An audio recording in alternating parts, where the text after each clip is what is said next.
Saudara yang dikasihi Tuhan, marilah kita mempersiapkan diri untuk memasuki kebaktian Sabtu Sunyi. Pada hari ini, kita turut merasakan kegelisahan dan kesedihan para pengikut Yesus setelah Yesus disalibkan. Dengan sikap hati yang teduh, kita menundukkan diri di hadapannya. Kita memohon agar Kristus tetap menerangi hati kita dengan cinta kasih-Nya, agar kehidupan kita tidak dikuasai oleh kegelapan.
Aku melayangkan mataku ke gunung-gunung. Dari manakah akan datang pertolonganku? Pertolonganku ialah dari Tuhan yang menjadikan langit dan bumi. Ia tak akan membiarkan kakimu goyah, penjagamu tidak akan terlelap. Sesungguhnya tidak terlelap dan tidak tertidur menjaga kami. Tuhanlah penjagamu, Tuhanlah naunganmu di sebelah tangan kananmu. Kasih karunia dan damai sejahtera dari Allah Bapa kita dan dari Tuhan Yesus Kristus menyertai saudara sekalian. Amin. Amin.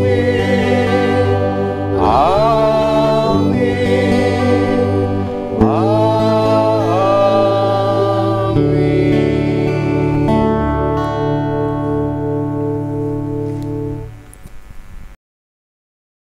Manusia yang lahir dari perempuan, singkat umurnya dan penuh kegelisahan. Seperti bunga ia berkembang, lalu layu. Seperti bayang-bayang ia hilang lenyap dan tidak dapat bertahan. Masakan engkau menunjukkan pandanganmu kepada orang seperti itu dan menghadapkan kepadamu untuk diadili? Siapa dapat mendatangkan yang tahir daripada yang najis? Seorang pun tidak. Jikalau hari-harinya sudah pasti dan jumlah bulannya sudah tentu padamu, dan batas-batasnya sudah kau tetapkan sehingga tidak dapat dilangkainya, hendaklah kau alihkan pandanganmu daripadanya, agar ia beristirahat, sehingga ia seperti orang upahan dapat menikmati harinya.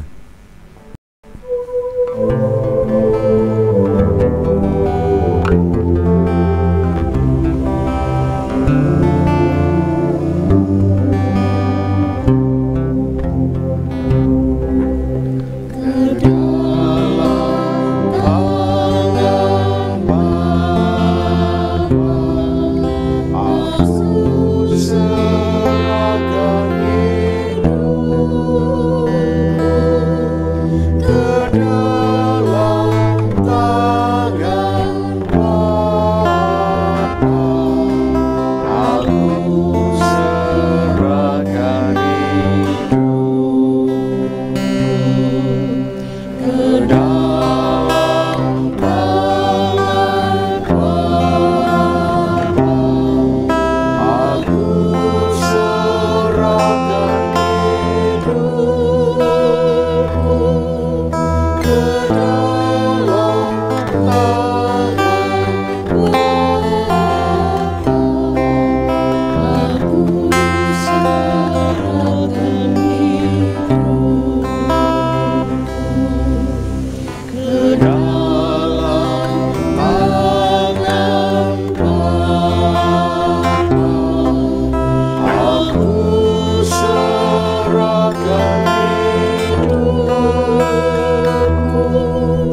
bagi pohon masih ada harapan apabila ditebang.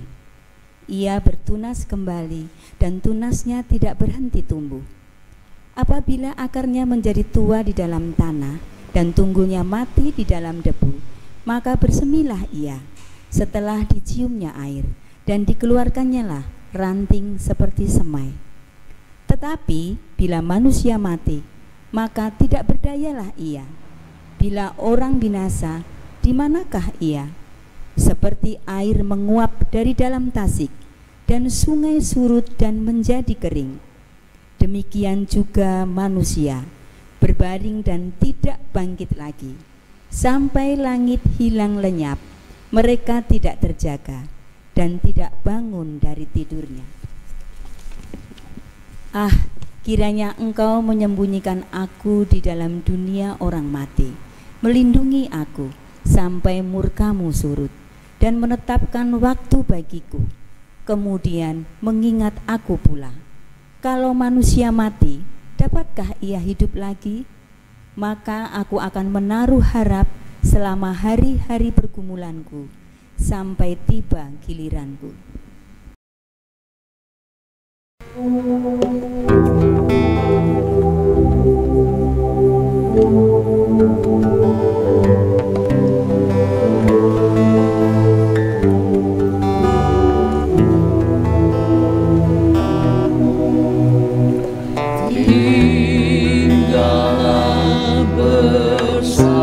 Bersama kami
Jemaat yang terkasih, bersama kita akan berdoa.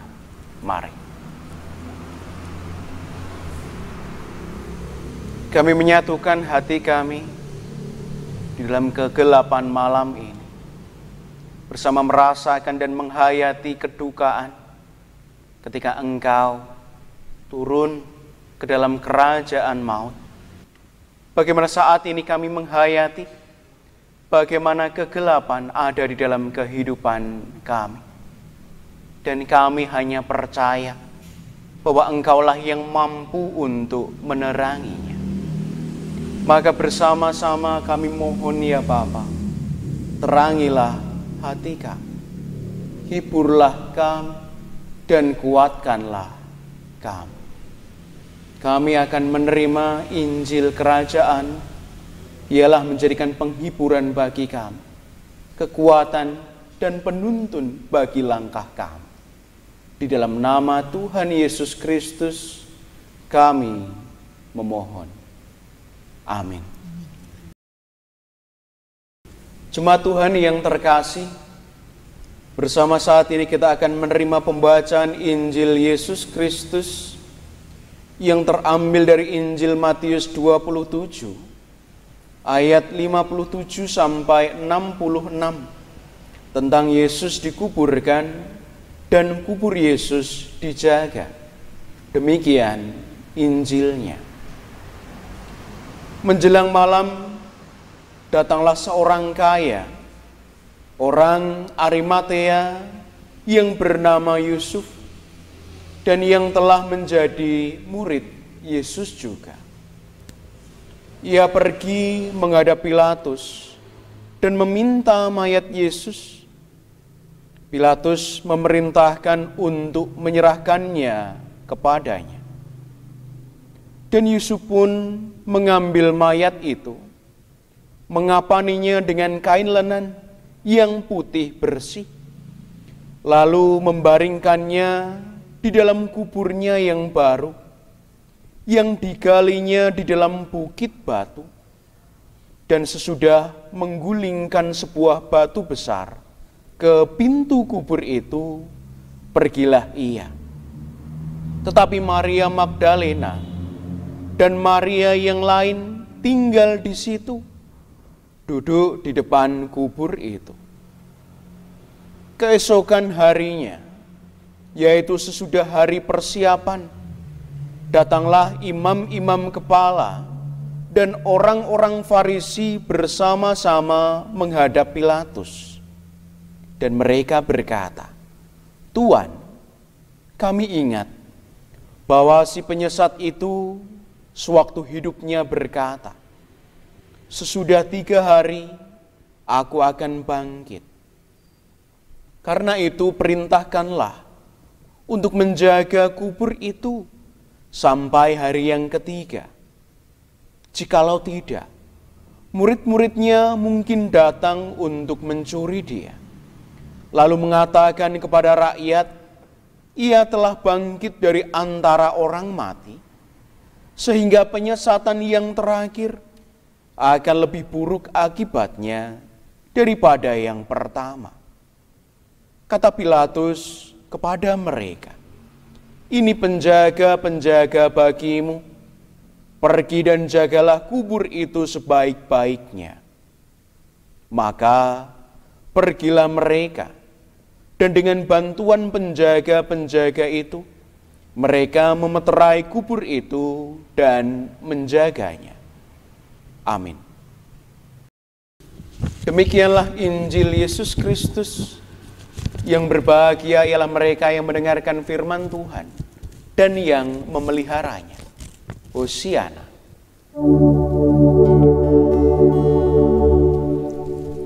Hosiana, Hosiana, Hosiana.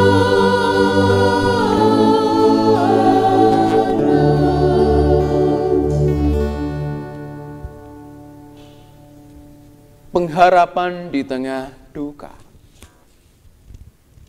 Jemaat yang terkasih, yang dikasihi dan mengasihi Tuhan, Pernahkah kita mengalami sebuah peristiwa yang begitu mengguncangkan hidup ini, sehingga seolah-olah hidup kita tanpa makna dan kehilangan tujuan hidup? Mungkin ada di antara kita yang belum lama ini mengalaminya. Misalkan di masa pandemi, perasaan sedih, khawatir, kecewa, dan frustasi kerap kali terasa begitu membingungkan, sehingga tidak sedikit dari kita yang kemudian justru melakukan hal-hal yang menghancurkan kehidupan kita sendiri, atau bahkan kehidupan orang lain. Jemaat yang terkasih, kita diajak untuk merasakan di dalam kehidupan kita bahwa sesungguhnya kita tidak sendirian. Malam ini kita juga belajar dari orang-orang yang terdekat dari Tuhan Yesus Kristus yang mengalami perasaan demikian. Ketika selama 3 tahun mereka bersama-sama dengan Tuhan Yesus, penuh harap, penuh kekaguman terhadap sosok yang bersahaja di dalam diri Tuhan Yesus Kristus. Namun, hanya dalam waktu kurang dari 24 jam, harapan mereka luluh lantak. Hati mereka hancur saat melihat sosok Tuhan Yesus tidak bernyawa di kayu salib. Dan orang yang biasanya berbondong-bondong mengikuti Tuhan Yesus, kini satu persatu meninggalkan Dia. Bahkan para muridnya pun hanya menatap dari kejauhan. Dan tinggallah beberapa sosok yang terlibat di dalam suatu narasi pasca kematian Tuhan Yesus Kristus. Yang pertama adalah Yusuf. Dan seringkali memang kita tidak mengetahui siapakah Yusuf ini, selain dari apa yang tertulis bahwa ia adalah orang Arimatea yang kaya. Dan ia adalah seorang anggota majelis besar yang baik dan benar, serta menantikan kerajaan Allah. Ia telah menjadi murid Tuhan Yesus Kristus, dan diam-diam Yusuf inilah yang mencari Pilatus dan menemuinya untuk meminta jasad Tuhan Yesus agar dapat dengan segera dimakamkan sebagaimana adat orang Yahudi sebelum memulai hari Sabat. Kita belajar dari Yusuf bagaimana memperlakukan jasad Tuhan Yesus dengan perhatian khusus. Ia mengapaninya dan mengenakan kain lenan yang putih bersih sebagai simbol kesucian, baik moral maupun juga ketidakberdosaan. Lalu memakamkan Tuhan Yesus di sebuah kubur yang baru digali. Dan setelah selesai, maka pergilah Yusuf. Jemaat yang terkasih, kita pun juga boleh untuk belajar dari sosok yang kedua, Maria Magdalena dan Maria ibu Yesus. Mereka rupanya tidak beranjak dari sisi Tuhan Yesus sejak ia disalibkan. Dan jika Yusuf memilih pergi setelah memakamkan Tuhan Yesus, tetapi kedua Maria ini ternyata memilih untuk duduk di depan kubur itu. memang tidak disebutkan apa yang menjadi alasan bagi mereka untuk memilih tetap tinggal di depan kubur. Sementara saat murid-murid yang lain memilih untuk pergi. Mereka meratapi kematian Yesus. Pembelajaran yang menarik adalah ketika kedua perempuan ini tinggal, mereka nanti yang akan menjadi saksi pertama kalinya kebangkitan Tuhan Yesus diwartakan melalui malaikat. Saudara yang terkasih, kita pun boleh juga untuk belajar dari sosok ketiga yang adalah kelompok imam-imam kepala, orang-orang Farisi yang rupanya sangat memperhatikan perkataan Tuhan Yesus selama ia hidup. Mereka dilanda kekhawatiran jika jasad Tuhan Yesus Kristus dicuri. Dan untuk membuktikan hal itu, mereka menempatkan penjaga. Mereka berusaha untuk menampik bukti dan kenyataan serta nubuat nabi-nabi tentang kebangkitan Yesus, kebangkitan Mesias. Mereka takut dipermalukan. Jemaat yang terkasih, ketiga sosok ini menarik untuk disandingkan dengan bagaimana reaksi mereka terhadap kematian Tuhan Yesus Kristus. Ketika mereka menghadapi kenyataan di mana Yusuf menunjukkan cintanya kepada Yesus, bagaimana pula Maria memilih untuk menunjukkan cinta mereka dengan tetap tinggal. Dan bagaimana para pemuka agama Yahudi kehilangan cinta, namun dipenuhi dengan kekhawatiran dan ketakutan. Kebencian, ketidaksukaan, bahkan kekhawatiran mereka membuat mereka tidak mampu untuk dengan tenang menikmati hidup, bahkan mempersiapkan Sabat sebagai suatu peribadatan di mana yang biasanya mereka utamakan. Jemaat yang terkasih, perasaan sedih, tragisnya akhir kehidupan Tuhan Yesus Kristus menghancurkan harapan para murid. Semangat yang semula menggelora, semangat yang semula di dalam kehidupan mereka tumbuh, seketika hancur, seketika binasa. Dan kita boleh juga untuk merasakan dari bacaan kita yang pertama, Ayub yang mengalami peristiwa yang sama. Peristiwa di mana ia kehilangan harapan. Peristiwa ketika ia menggambarkan kehidupan dan membuat ia melihat dari gambaran-gambaran yang ada di sekitarnya tentang tunas yang tumbuh, tentang tanaman, tentang pohon, tentang bunga yang juga menghadapi kebinasaan.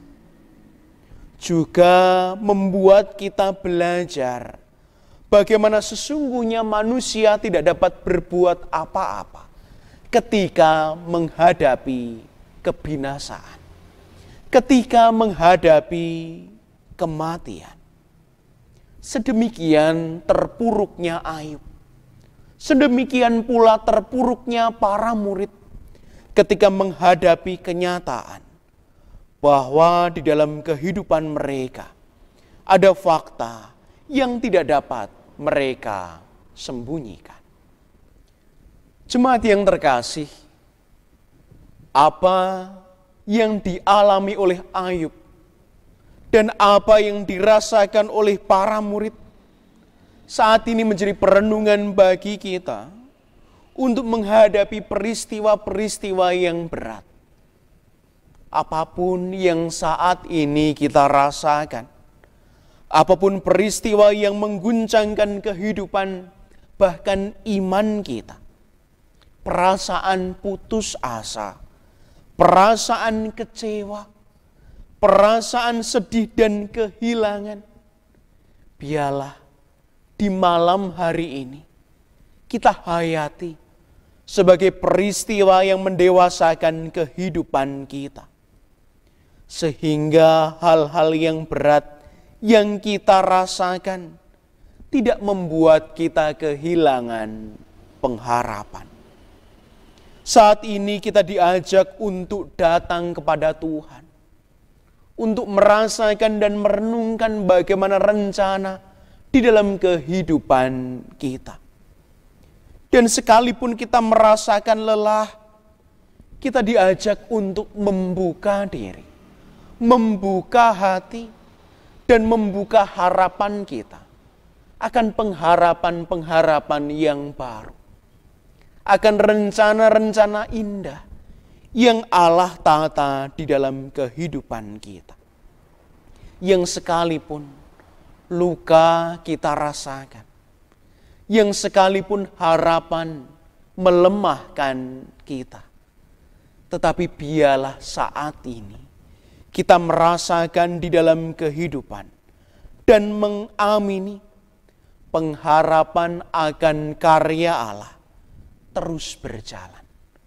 Bahkan di balik peristiwa yang berat, peristiwa duka, peristiwa traumatis, dan kekecewaan yang bisa saja kita rasakan. Terimalah penghiburannya, terimalah harapan dan karyanya yang terus teranyam di dalam kehidupan kita. Amin. Saat teduh bagi kita bersama. Mari.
Yesus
ingat aku di dalam kerajaan-Mu.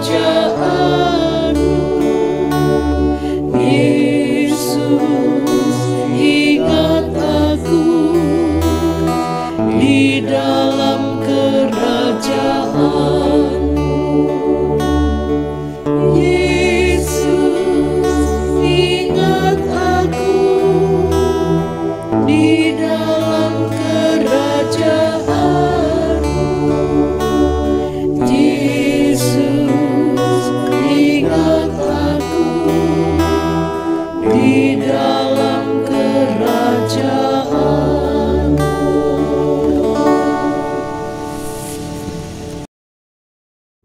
Jemaat yang terkasih, bersama kita akan bersatu di dalam doa syafaat.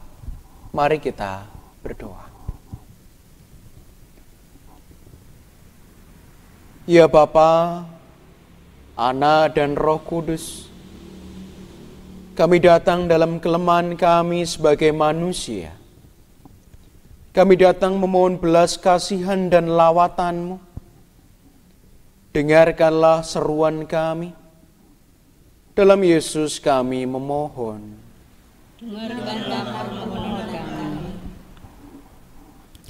Kami berdoa memohon pertolongan bagi saudara-saudara kami yang dalam kondisi sakit, baik di rumah maupun di rumah sakit, lemah tubuh ataupun dalam pemulihan. Tolong Tuhan hadirlah di tengah-tengah mereka, mendampingi dan memberikan kekuatan, sehingga bagi saudara kami yang sakit akan memperoleh kesembuhan, dan yang lemah tubuh atau yang dalam pemulihan menjadi sehat dan kuat kembali. Terlebih dari itu ya Tuhan, kami mohon untuk mereka agar senantiasa menaruhkan segala kasih dan seluruh kehidupannya hanya dalam bimbingan dan penyertaan-Mu saja. Dalam Yesus kami memohon. Dengarkanlah doa. Kami berdoa memohon lawatan Tuhan bagi gereja-Mu di tempat ini. Kami berdoa untuk para pelayan Tuhan, Bapak Pendeta Ambar Sulistiono dan keluarga, Bapak Yunus Heri Kristianto beserta keluarga, dan Saudara Wulandari Indah Suminar. Untuk para penatua, aktivis dan simpatisan, ajarkan kami untuk tetap saling mendukung dan menguatkan. Biarlah langkah kami makin sederap untuk memuliakan Tuhan melalui gereja ini. Dalam Yesus kami memohon. Dengarkanlah permohonan kami. Kami berdoa memohon belas kasihan Tuhan untuk dunia ini, terlebih negara kami Indonesia. Kami memerlukan pemulihan daripada-Mu ya Allah. Bumi kami sedang menjerit. Ada begitu banyak penderitaan, kesusahan, ketidakadilan dan kekerasan. Kami mohon lawatan Tuhan bagi para pemimpin negara kami, juga bagi kami sebagai warga negara. Pakailah kami ya Allah, agar melalui tangan-tangan kami yang kecil ini, Indonesia dan dunia dapat semakin merasakan kehangatan cinta kasih-Mu. Dengarkanlah seruan kami, karena kami berdoa di dalam nama Kristus yang telah mengajar kami berdoa. Bapa kami yang di surga, dikuduskanlah nama-Mu, datanglah kerajaan-Mu, jadilah kehendak-Mu di bumi seperti di surga. Berikanlah kami pada hari ini makanan kami yang secukupnya, dan ampunilah kami akan kesalahan kami, seperti kami juga mengampuni orang yang bersalah kepada kami.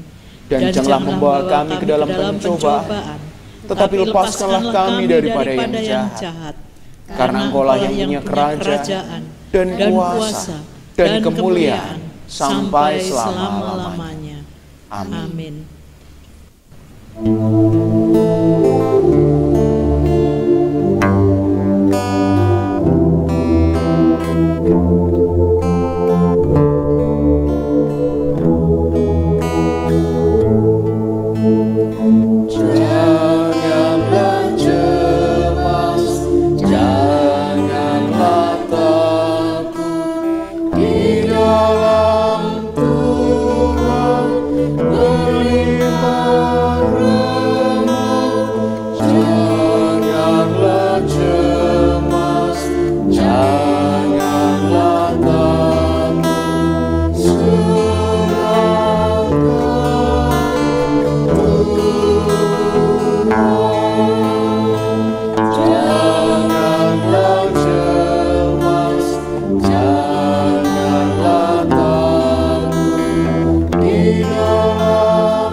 Jemaat yang terkasih, pulanglah dalam pengharapan akan janji Allah.